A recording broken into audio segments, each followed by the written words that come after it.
Welcome to Discussions with the Writer Fred right here at Black Video News in San Antonio, Texas.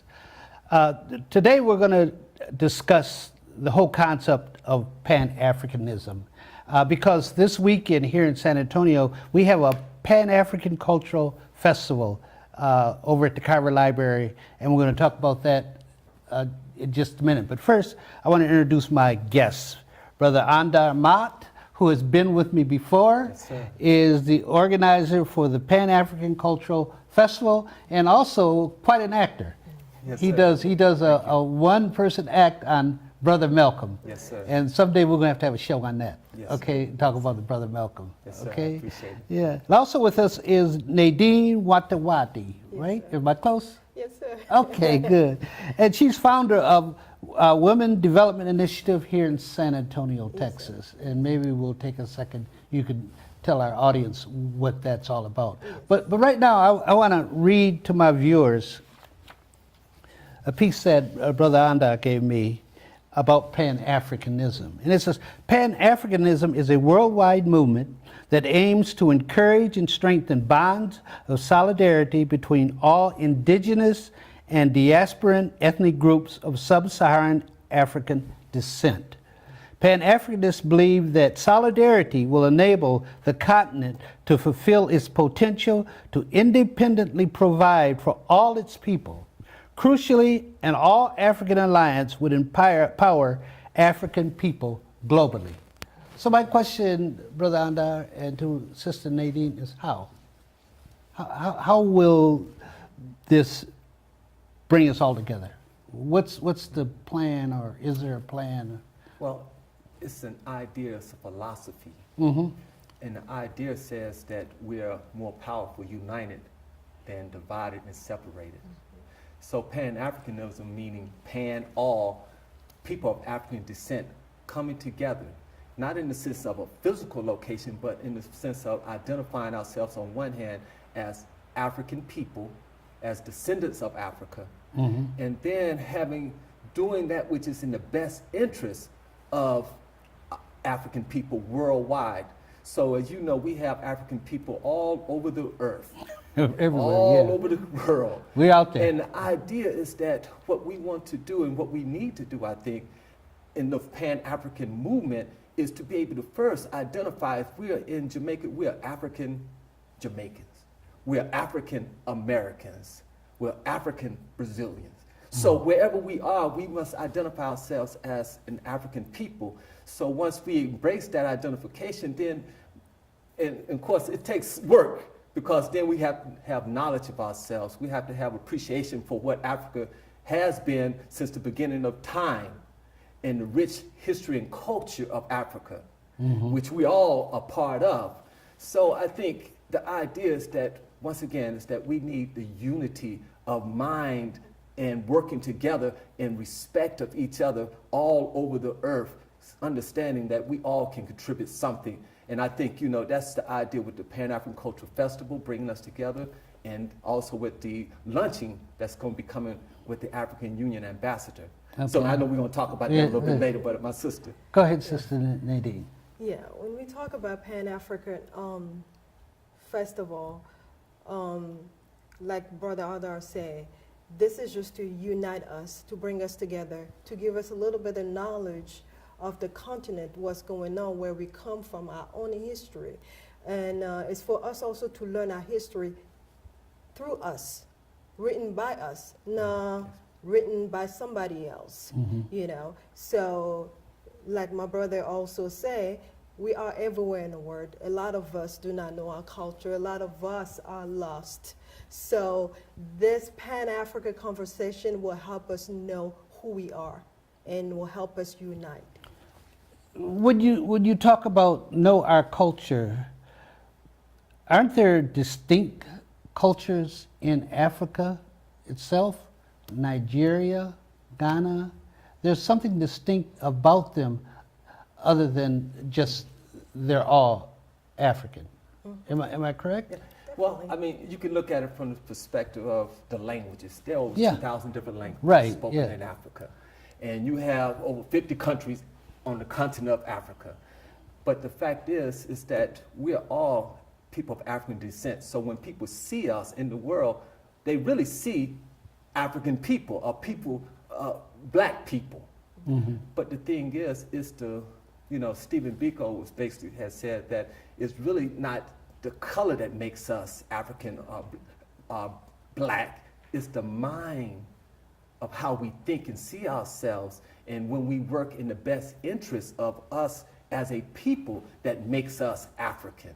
Is there a unified way of thinking? Would you say the mind?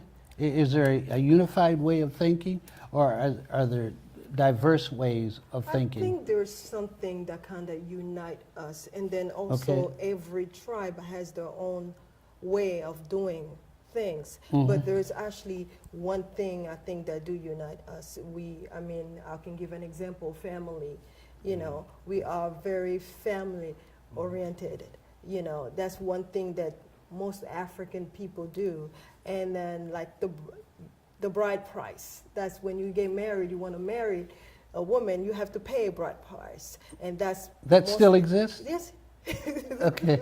Yes, it does. So that's something also that we all kind of do. But every tribe in Africa, I'm not going to say every country, I'll say every tribe in Africa kind of do have their own way, and we also have things that we do that's very similar, because if we look at country, is how we were divided, because some tribes are in Congo, they also in Cameroon. So I'm not going to talk country-wise, I'm talking tribe-wise. Okay, So. Well, is that what we do now? We don't talk tribe-wise, do we? And there's a tendency in this country, when you think of Africa, you just think it like one country. Texas, and that's not the case at all, is it? Yeah. No, Africa has, as we know, 50 countries, but the idea is that now you have the development of the African Union. Okay. Which is all these countries coming together to unite and speak with one voice, and to try to create an economic or trade base, open up the borders within the African countries so we can have internal trade on the continent of Africa.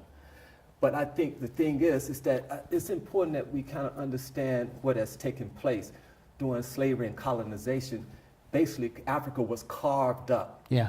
During the Berlin Conference in 1884 and 85, Right. basically they carved up Africa without African consent. We didn't volunteer to do that and give a land over, but these Western countries such as France and Belgium and England, they carved up Africa and took the land and colonized the land and the people. So now we're at a phase where we got to, as we grow in independence, we got to start coming back together collectively as a people. So the African Union, which was actually started off as the Organization of African Unity, Right. during Kwame Nkrumah and Ezekiel and Julius Nyerere, when they, of course out of Tanzania, I'm just saying these names, but the idea is that they had a vision of African uniting. And I think now we have an opportunity because African Union has been developed or has evolved out of the Organization of African Unity. So now you're seeing African countries starting to talk about opening up their borders and creating trade and opportunities within Africa. And I think it's a powerful movement. And I think now what we have an opportunity here in America to do is to join in with that movement. And I think, as we have the Pan-African Cultural Festival, like what's taking place on the continent, the unity is developing. We must also develop within our communities. So I met my sister from the Congo, and we've had a conversation. We are working together. And I met brothers and sisters from Cameroon and Nigeria here in San Antonio. So now we're going to try to follow the path that's taking place with the African Union. We're going to do it here, and then we can start to merge.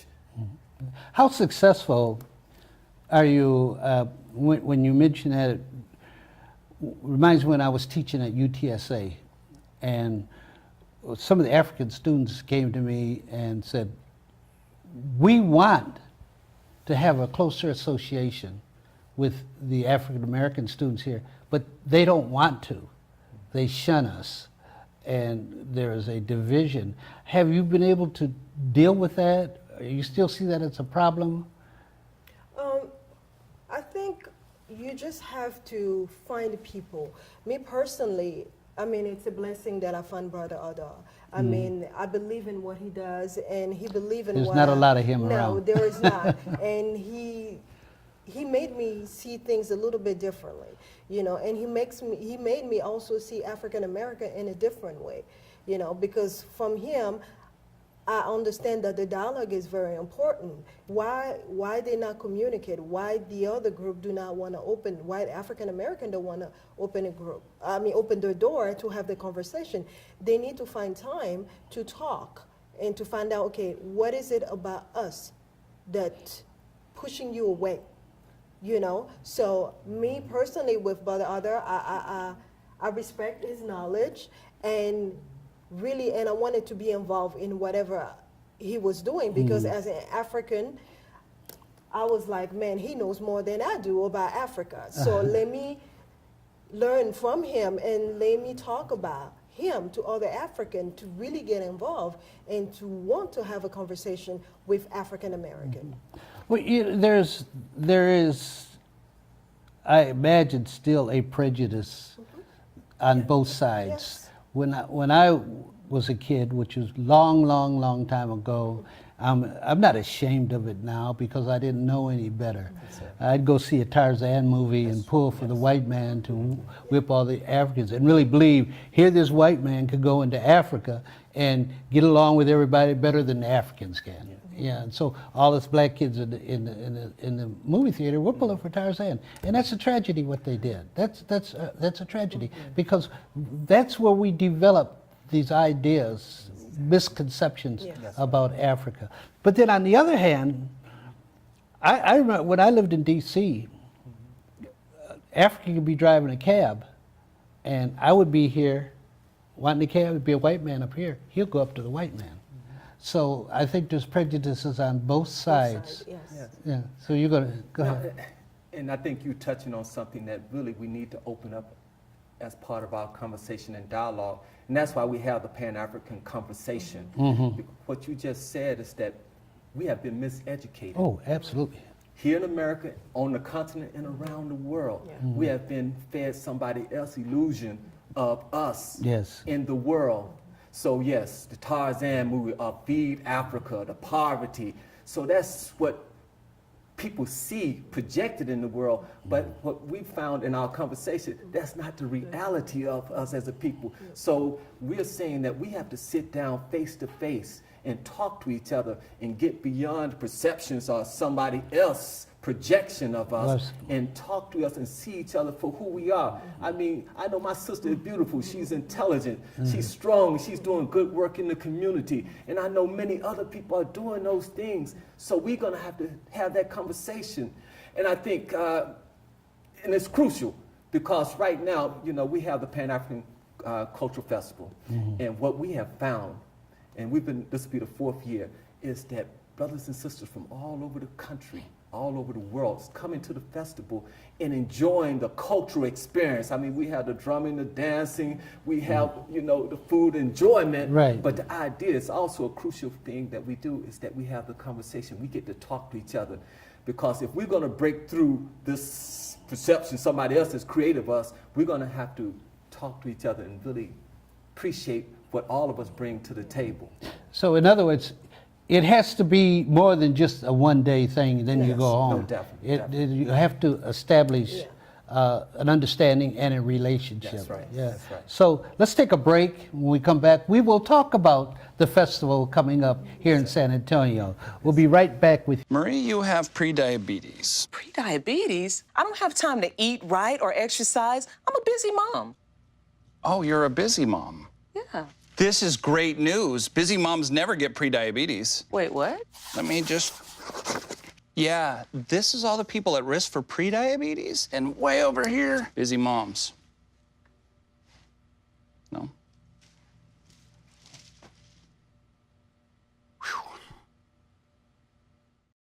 40% of food in America is never eaten. 1 in 6 seniors faces the threat of hunger, and millions more live in isolation. America, let's do lunch. Drop off a hot meal and say a quick hello.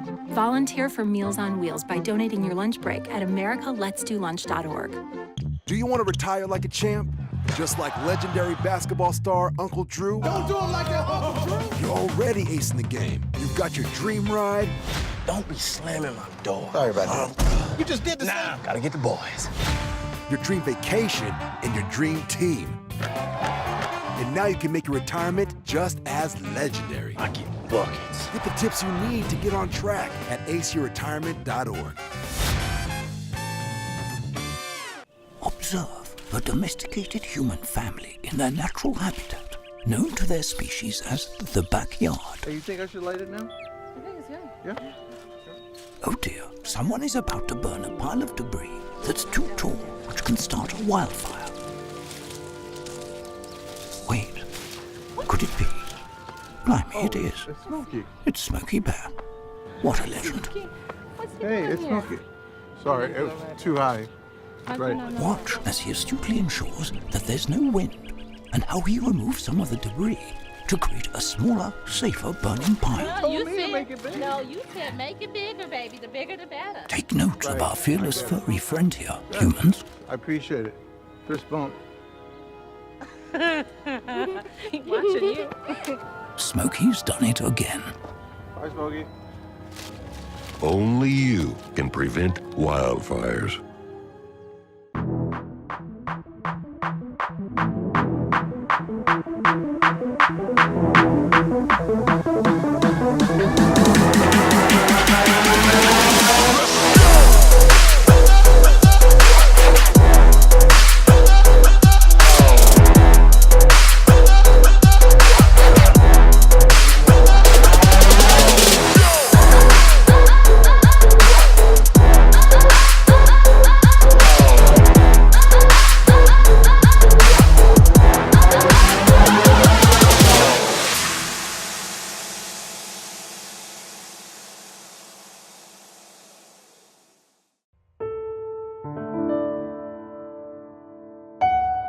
Hello, I'm Tony Hendricks, Chief Operating Officer at Lewis Funeral Home. Lewis Funeral Home has been serving San Antonio and surrounding areas for over 100 years. Lewis Funeral Home's ultimate goal is to help those families in their time of need. If your family is ever in need, please feel free to call us at Lewis Funeral Home, 210-227-7281, or check us out on our website at lewisfuneralhome.com.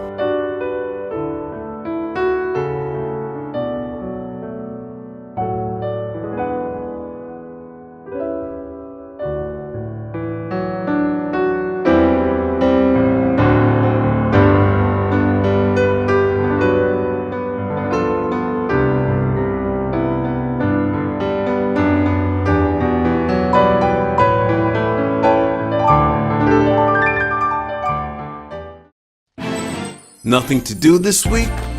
Don't miss another event. Go to blacksinsanantonio.com for our event calendar. The home of the largest business directory in San Antonio with an African American focus. Sign up today for our weekly e-blast and text message alerts. Help us make this a better community. Connect, empower, grow. Welcome back to discussions with the writer Fred right here at Black Video News in San Antonio, Texas. And I'm here with my guest today, Brother Anda Amat and Sister Nadine Wantwadi. Yes, sir. Okay, yeah.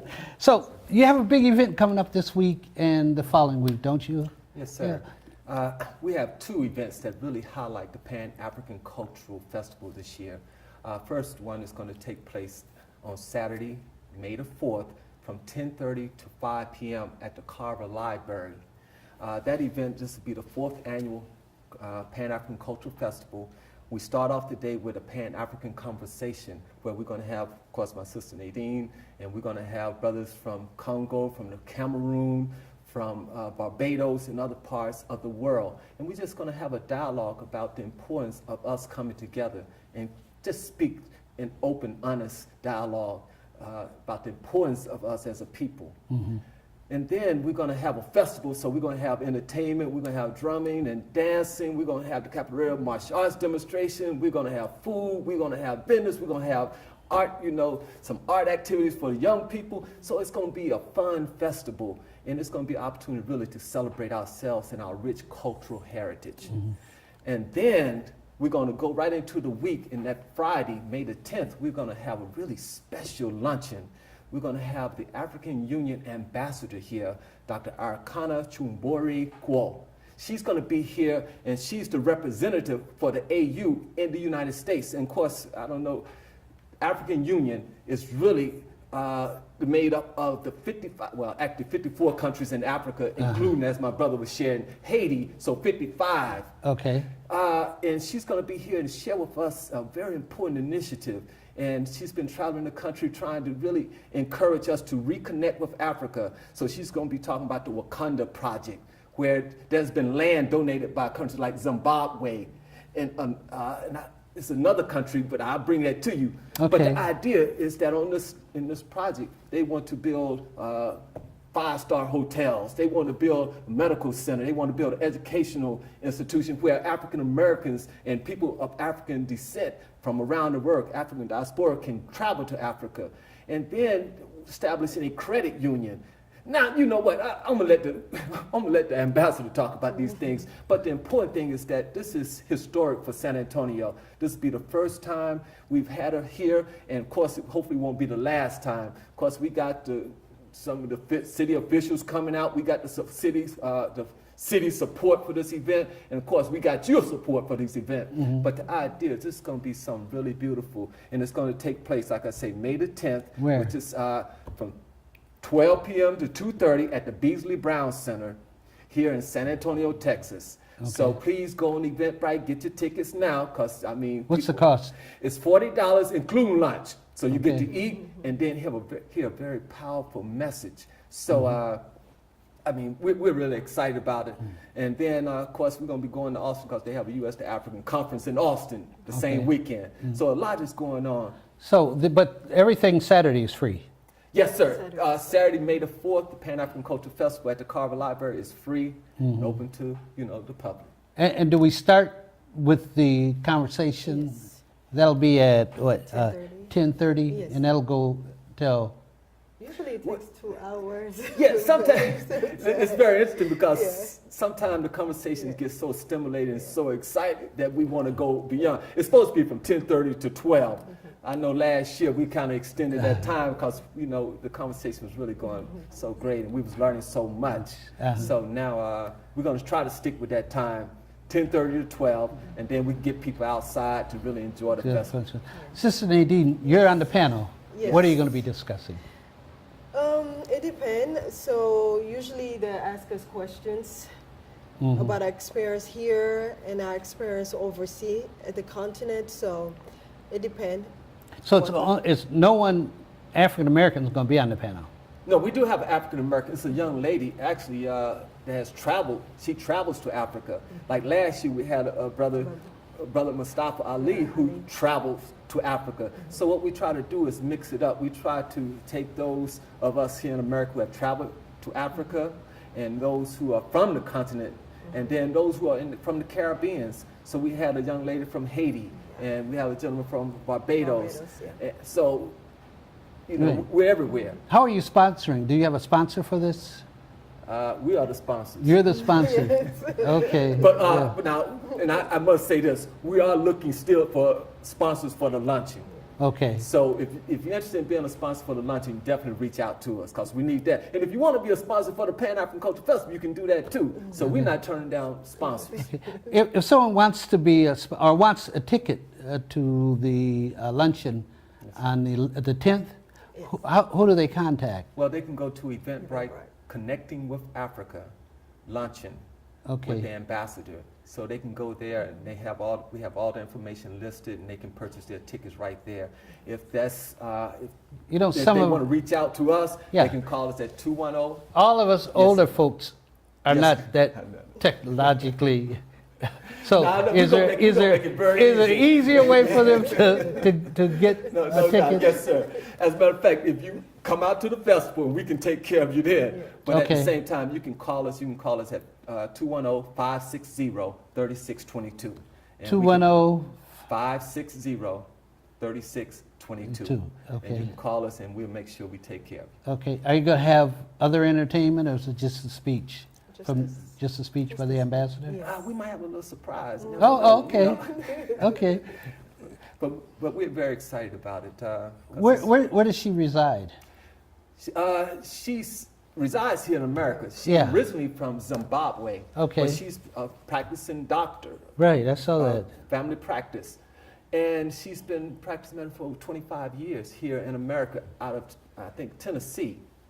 So she's well known worldwide. She's traveled quite a bit. She's been involved with the AU for a little while. And it's very interesting. They called her and asked her to be the representative here, because if you come out and you hear her speak, you can see she's very passionate, she's very knowledgeable, and she's very committed to making sure that we as Africans in the diaspora become aware of what we can do to support the uplifting of Africa.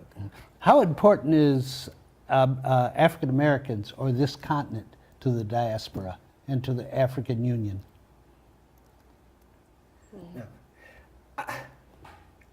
Actually, personally, I think we're very crucial for us people here in America, because we have the education, we have the skills, we have the resources. Because when you think about it, here in America, I think last they reported was like we had $1.3 trillion of spending income. So you imagine we can just take a little portion of that, 10% of that, and be able to invest in Africa. Because right now in Africa, there are other people investing. So we as African Americans should invest not only our monetary resources, but we should invest our brain knowledge resources. But you're not saying we could do it still be living here? Yeah. Yes, oh, definitely. You don't have to reside there. Okay, You yeah. know? Yeah. Or you could partner with other Yes. people that's already in there, or people that go back and forth between the U.S. and the continent who has businesses Yes, or yeah. different project. Yeah. Yeah. And Go ahead. another thing I think is happening this year in Ghana, they have pushed forth an idea that return to Ghana, or return to Africa. So this year, really, they're asking, they're inviting African Americans and Africa in the diaspora to come back to Africa, to experience it, to go see it, just to appreciate what is taking place in Africa, And I think this is, if you can't go, and sometimes we might not have the resources to travel there, but we can talk to people who are from there, and we can listen, and we can listen to people who are going back and forth and learn, and sometimes that's the way we connect. And I think that's what's going to be very important about the luncheon, because the ambassador is going to be here, and she's going to be able to connect us with what's going on in Africa. We have a brother here, I'm sure you know, Brother Nias Harris. He travels a lot to Ghana and other places. And I need to get him on the show sometime.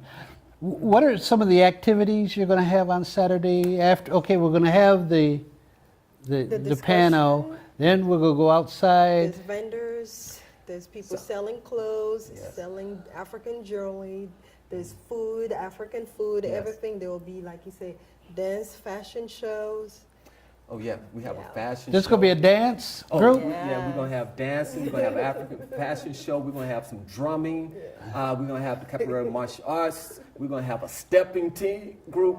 I mean, it's a full day, so people can be entertained, and people can shop, because we like to shop, and we can find some very unique things, because we're going to have vendors out there selling, like the sister says, African clothes and jewelry and books and all kind of other. What kind of books? Well, that's our specialty. So some of the books I think really important is that we're going to have the books that really can reconnect us with Africa. So we have books like Chancellor William, Destruction of Black Civilization. We have books by John Jackson, African Civilization. So we have books where people can buy books, so as you said earlier, this dialogue can continue. So we can't just do this one day, but it's going to take all of us studying more and learning more. And I'm happy to say we have some books that can help people learn more. Okay. What was your turnout like last year? We had an excellent turnout. Did you? Yeah, I think it was good, and I think maybe this year will be even better. And just in number-wise, I think we estimate we had about 400 to 500 people. Did you really? Out. Because other thing we have is, I think, of special features that we have the Wakanda throne. Yeah. There's a brother here who has made a throne very similar to what we saw in the movie, The Black Panther. So that's going to be out there, and we have pictures of people sitting on the throne. So I can come out there and get a picture taken on the throne? Yes, sir. Yes, sir. And you're the king. Is there a charge for the pictures? No. Actually, people were sitting in the throne. They was taking their own pictures. You know, with the technology now, you can take your own pictures. What kind of foods will they have? That's a great question. We have Sister Mrs. Sullivan. She's selling Caribbean food. We have Sister Arlene. She's going to be selling some African food. We have, I think, Gravy 1, 2, 3. They sell pretty much what is known traditionally as African American food. So we're going to have a variety of food. So if you're going to come out hungry. Come out hungry? Yeah, because you would definitely have a choice of what you want to eat. Yes. What else is going to be going on? You said you have children's games, or? Yes. As a matter of fact, we're really excited about this year because we had a teacher, an art teacher, reach out to us and let us know that she would like to participate, and she set up a whole, from 12 o'clock to 4:45, she have different activities she's going to plan to do with the children. Good. So they can create bracelets and necklaces and other things. So, yes, definitely want to bring the young people out. So this is Saturday? Yes, sir. Saturday, May 4th. May the 4th, from 10:30 to 5. At Carver Library. Yes, sir. At the Carver Library. 33. And can I just mention this? Absolutely. Is Sure. that the great thing about this event is not just the fact that we're doing this to bring us together as family and community and people, but also some of the proceeds go to the Friends of the Carver. Oh, okay. And it helps with their work. They just bought a new sound system. Okay. And of course, I would like to think that we contributed to that in the sense that through the festival, we're able to take some of the proceeds and donate to the friend, and they're able to use those resources in the library. Okay, great. Y'all want to close out with final comments? Go ahead. I just want to tell everyone to come in. Last year was very, very fun. It was very knowledgeable, and the Pan-African Conversation continue. So please come up, bring your family, and let's all have fun. Okay. Well, we definitely want to invite all the family, friends, and just the community to come out, because it is a celebration of us. All people should celebrate themselves. And what we want to do is we have created a setting environment where we can celebrate ourselves. So this is only the beginning of celebrating and knowing ourselves. And we're inviting people to come out to the festival, come out to the luncheon, and then continue to study and grow in the knowledge of being an African and reconnecting with Africa. Okay. It's all different groups have their day. Yes. St. Patrick's Day. Yes, exactly. Yes, Italians have their day. Yes, sir. Jewish people have their day. Yes. We ought to have our day. That's right. Right? Yes, sir. And our day is Saturday, That's right. May 4th. May the 4th. The Carver Library, 3350 East Commerce, and come out and support what these beautiful people are doing. Well, thank you. Yes. Fred Williams, with discussion with the writer Fred, telling our story our way.